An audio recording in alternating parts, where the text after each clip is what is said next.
ผลการออกเลขรางวัลให้ประธานได้รับทราบผลการออกเลขรางวัลหวยพัฒนาประจำงวดที่63ออกข้างวันที่12เดือนพฤษภาคมปี2026รางวัลเลข6ตัวเลขที่ออกได้แก่หมายเลข344 931 344 931เลข5ตัวได้แก่หมายเลข44 931 44 931เลข4ตัวได้แก่หมายเลข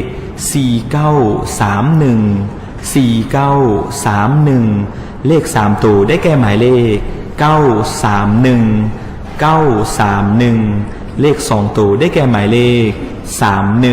3131และเลข1ตัวท้ายได้แก่หมายเลข1หมายเลข1ผลการออกเลขรางวัลหวยพัฒนาเลข6ตัวก็ได้ออกมาสำเร็จเป็นที่เรียบร้อยต่อไปแมนจะได้ทนคืนผลการออกเลขรางวัลให้ประธานได้รับทราบอีกครั้งผลการออกเลขรางวัลหวยพัฒนาประจำงวดที่63ออกข้างที่12เดือนพฤษภาคมปี2026รางวัลเลข6ตัวได้แก่หมายเลข344 931 344 931เลข5ตัวได้แก่หมายเลข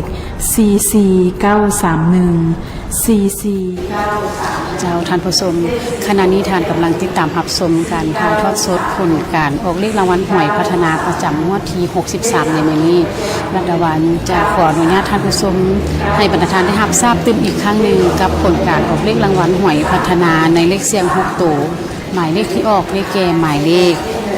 344 931เลขเสียง5ตัวหมายเลขที่ออกเลขแก่หมายเลข44 931